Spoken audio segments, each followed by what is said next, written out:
أعوذ بالله من الشيطان الرجيم بسم الله الرحمن الرحيم عسى ربكم أن يرحمكم وإن عدتم عدنا وجعلنا جهنم للكافرين حصيرا. سورة بني اسرائیل شروع باغی کی سلور خبری او سلور وجوه ذکر کول چې دا د دنیا د عذاب د پاره لارې دي چې دغه سلور کارونه څوک کوي د الله عذاب به په دنیا کې راځي. په هغه اولني خبرو کې اولنی ذکر هغه دا و چې کوم سړی د توحید نه انکار کوي او شرک مستمره کوي په ده باندې د الله جل شانه د طرف نه عذاب راځي په دنیا کې. او بیا د هغې سره د بني اسرائیلو ته یې پیشنګویي ورکړې وه چې تاسو دوه پیرې فساد کوئ. بیا د هغې دوه خبرې دوه واقعات په هغې ذکر شوي. دریم پیره باندې بیا عسى ربکم ان یرحمکم که تاسو چرته د نبی علیه الصلاة والسلام د دین نه بایکاټ وکړو او د نبی علیه الصلاة والسلام طریقې پرېښوده بیا په تاسو باندې ذلت او مصائب تکالیف شروع کیږي. نو په دې باندې درې واقعات تفصیلا ذکر شوي. نن څلورمه واقعه ذکر کوو په هغې باندې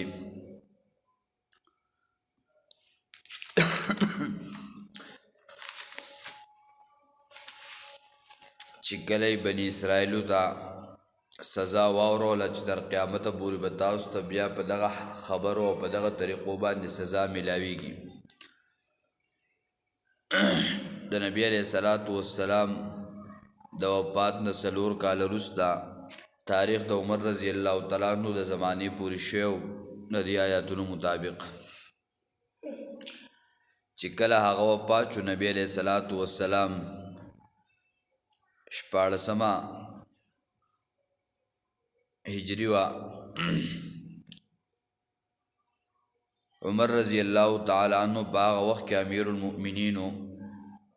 شام ته فوج ولیکو ابو عبیده ابن جراح او د هغه سره خالد بن ولید عمر ابن العاص رضی الله تعالی عنہ دا سره موجود ول. دا ابوبکر صدیق رضی الله تعالی عنہ په وخت کې خالد بن ولید هغه مشر د فوج او په دغه وخت کې بیا ابو عبیده ابن جراح عمر رضی الله تعالی عنہ مقرر کو د سوخپې په وجه باندې چې خالد بن ولید ته لږ وخت په میلاو شي. هغه لاړ شام ته او په شام کې هلته علاقې فتح کړې او د بیت المقدس خوا او شاته چې کوم خلک موجود ول هغه یې محاصره کړل. چې کله هغه محاصره شول نو دته دا اطلاع میلاو شوه چې کم د دې پوپ او پادریو هغه ورته وی چې تاسو خپل امیر المؤمنین راولئ موږ په خپل کتابونو کې د هغې ذکر اورېدلی دی چې تاسو موږ ته راوستو او هغه شانتي او بس موږ جنګ نه کوو موږ تاسو ته د هغې چابي درکوو او د حکم وکړو د پادري چې تاسو به سهار ما ده قافلې مخې ته کښېنوئ کرسۍ به کېدی زه به وګورم چې دا مشر دی او که نه دی. کله سهار شو کرسۍ راوړی شو د هغو مشر راغی کېناست ابو عبیده ابن جراح رضی الله تعالی عنہ کېناستو. هغه ورته وویل دا خو هغه سړی نه دی. هغه ورته وی زه د دې لښکر مشر مقرر شویم خو مشر زه نه یم مشر زموږ بل دی هغه امیر المؤمنین دی. هغه وی صحیح ده. عمر رضی الله تعالی عنہ ته یې خط ولیکو او ویلیږو چې کله عمر رضی الله تعالی عنہ ته ورسېدل ابو عبیده ابن جراح ته وی ډېر ښه دي وکړل چې خط ترې راولېږو او عمر رضی الله تعالی عنہ یوازې روان شو ورسره یو غلام او علما ذکر کوي چې په دغه وخت کې د عمر رضی الله تعالی عنہ په دې کپړو کې 26 پیوند و 6 ټوکړې پکې یو ځای شوي او د هغې نه قمیص جوړ شوی او دواړه روان شول په لاره باندې. پلارو د ابو عبیده ابن جراح خالد بن ولید عمر ابن العاص ولاړول چې کله ورسېدل ابو عبیده ابن جراح دا سره غاړه میلاو کړه او یو بل خپل کو وای جړل او بیا ورته وی چې امیر المؤمنین ته د غټو خلکو سره ملاویږي دا یو کورته مې راغستې چې دا تاسو واچوئ ښه به وی هغه د غوسه شو چې تا خو د نبی علیه صلات وسلام ستا په باره کې ویل چې دا خو د دې امت امین دی په دې 2-3 کالو کې به تاسو څه وشول او خالد بن ولید ته وی عمر بن العاص ته وی تاسو باندې څه وشول او بس وی خیر ستا لپاره به یې واغوندم یو عالم دا خبر ذکر کړلم او بل دا ذکر کړي ده وی چې کله یې واغوستل یو څو قدمه لاړ بس وی چغې کړه وی چې عمر هلاک شو او بس د هغې نه راغی واپس یې اسیز ویستو او هغه یې لرې کړو وی داسې مه وایئ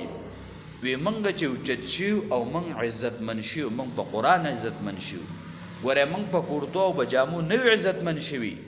زموږ دا عزت شان شوکت عظمت چې دومره مرتبې ته رسېدلی دی دا د قرآن په وجه رسېدلی دی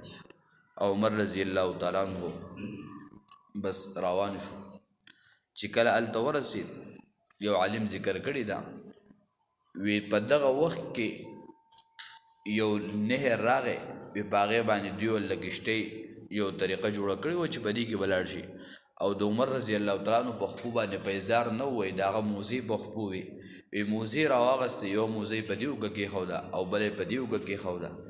او د اوښ هغه موهار یې نیولی او د اوښ د خولې دا زګونه چې راتلل د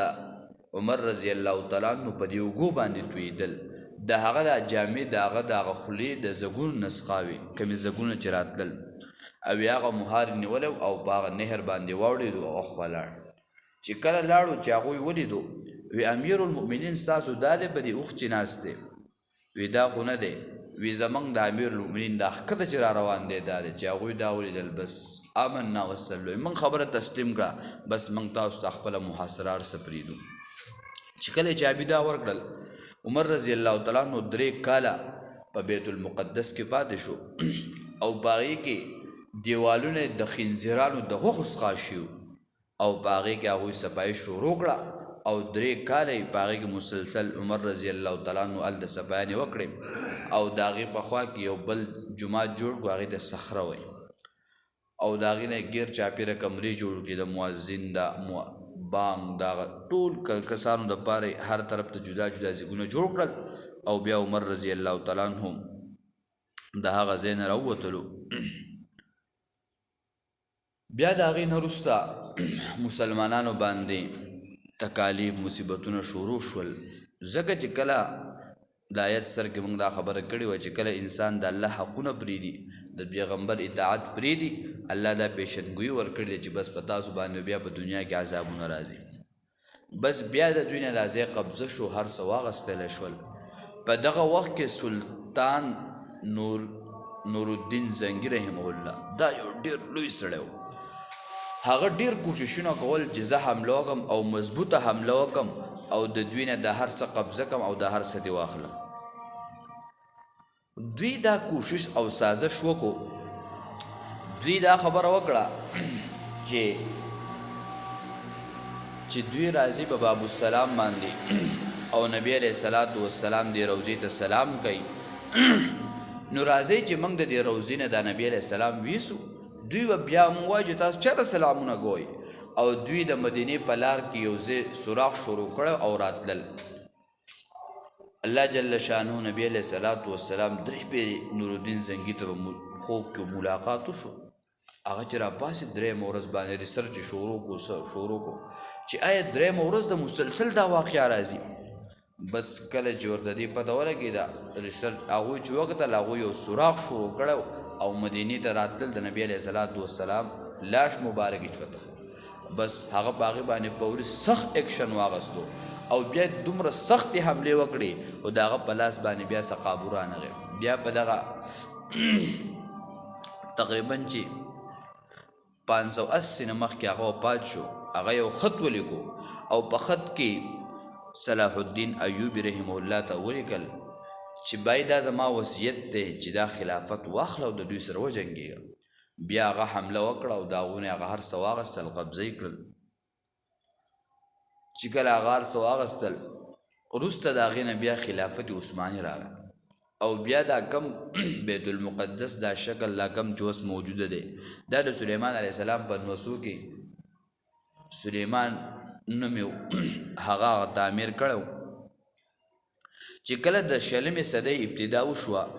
نو خلافت عثماني کې هم توړ راغی او ختمه شو ځکه هغوی خلاف سازشونه دا شروع کړل هغه خلافت عثماني ته هم لاړو په 23 جون 1939 کې یو هټلر هغه راغونډ شو په خپل یو ځای کې کافرو دغه تاریخ ته ضرورت نشته خو یو خبره دوه کو بیا دې مخکې ځو راغونډ شو یو خبره وکړه ویاله که دا یهود مې ډېر زیات بدې شي او دې کار کوم چې د دې لپاره مضبوط کوشش جدوجهد کوم چې دا ټول ختم کړم او هغه پارلیمنت کې خپل مشوره وکړه او د هغې نه بس جدوجهد شروع کړو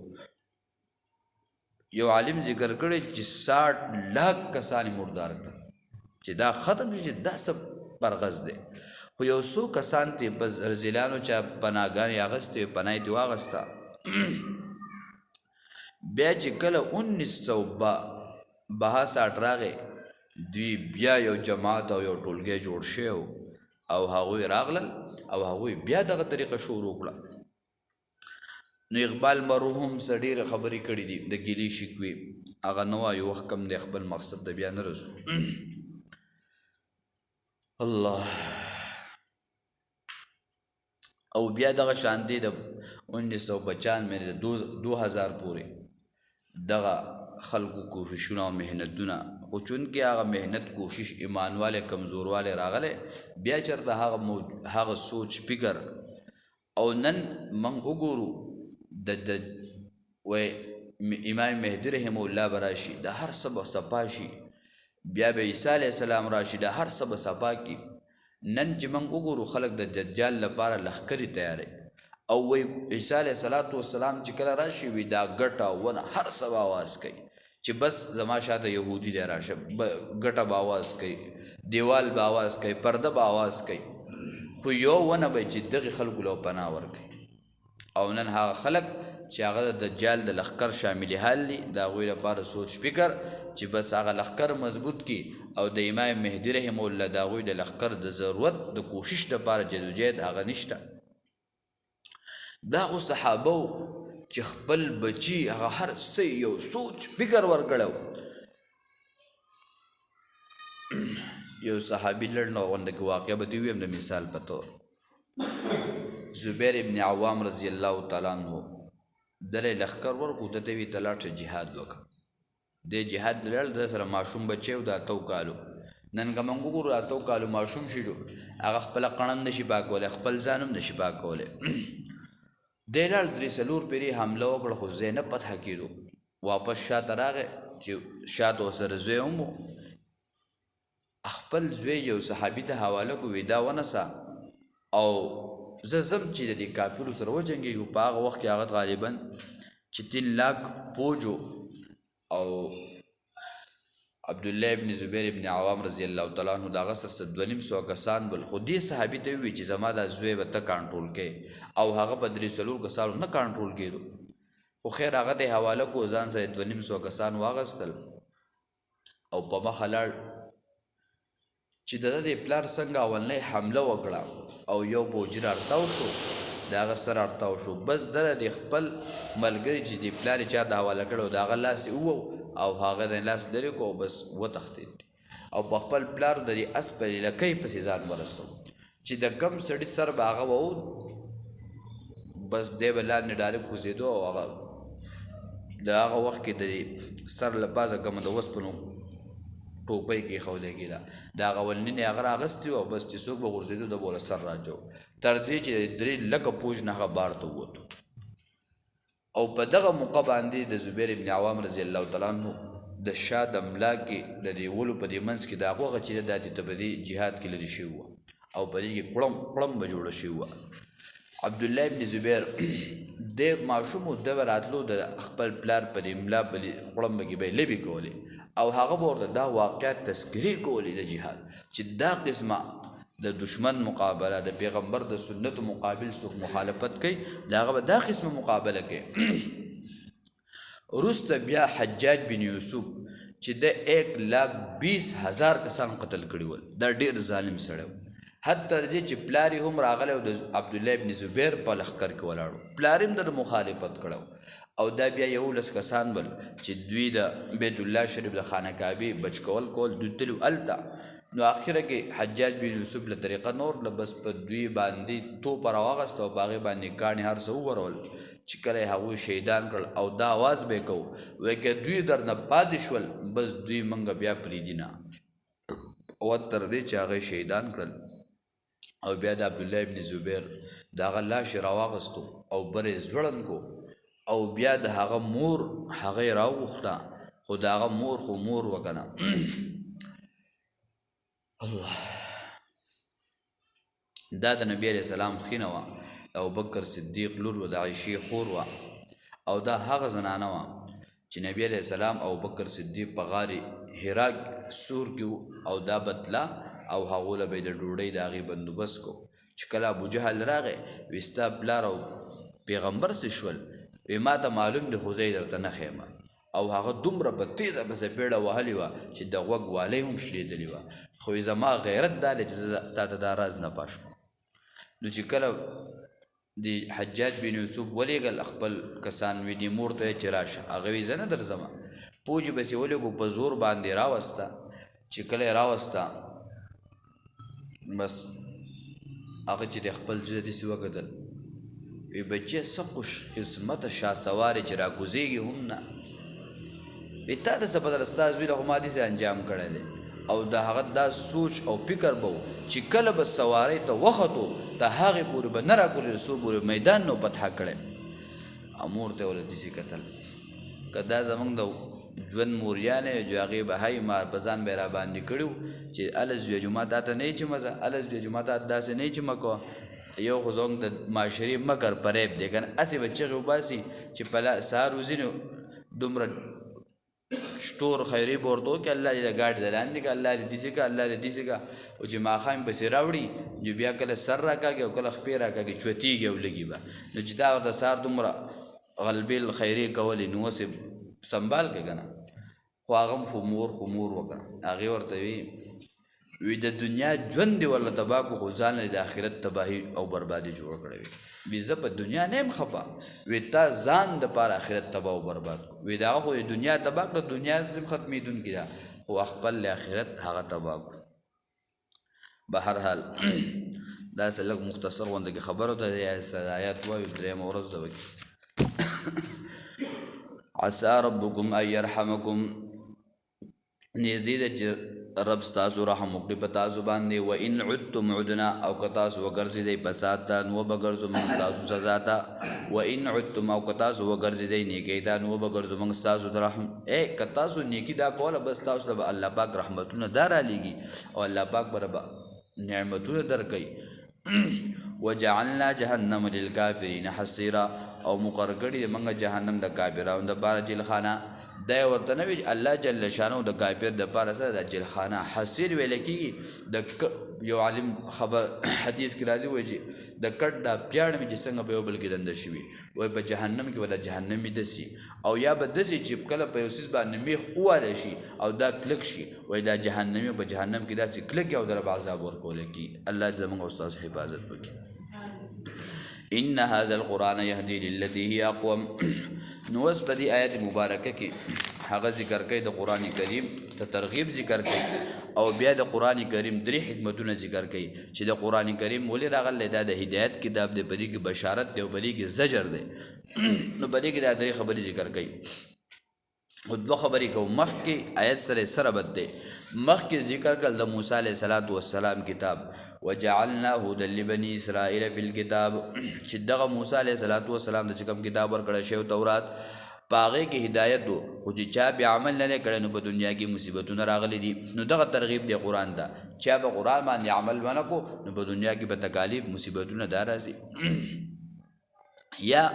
د موسی علیه السلام کتاب کې اشاره دی ته چې هغه د خاصو خلکو د بني اسرائیل لپاره او زمونږ د کتاب کې اشاره دی خبرې ته ده چې دا د ټولو خلکو د عجم او د عربو د مشرق نه در مغرب شمال نه جنوب دا د ټولو خلکو دپاره ده او چې کله الله جل شانه هدایت سلسله د امت د پاره د انسان را لېږله نو باغې کې دوه سلسلې را لېږلي یو کړی د انبیا و د آدم علیه السلام نه والا تر نبي علیه صلات وسلام پورې او دویمه کړی هغه د کتابونو وه چې څه پیغمبرانو نه صحیفې ورکړي دي څه دوباره دغه زوړ کتاب ورکړی دی او څه یې نور کتابونه را لېږلي دي دا دپاره د دې چې د دې امت اصلاح وشي او دوی جنت والا جوړ شي نه د جهنم نه څه شي بچ شي او خلاص شي او په دې مخکې کې چې زجر چې بشارت به ذکر کوي خو چې څوک یې نه مني هغه ته بیا عذاب ذکر کوي خو مخکې چې ووي چې دا معجزه د معراج چې دا د نبي علیه صلات وسلام نو دا قرآن هم سره دا معجزه ده نو د دې نه دا خلک څه دي دا عاجزه دي داسې نشي پیش کولی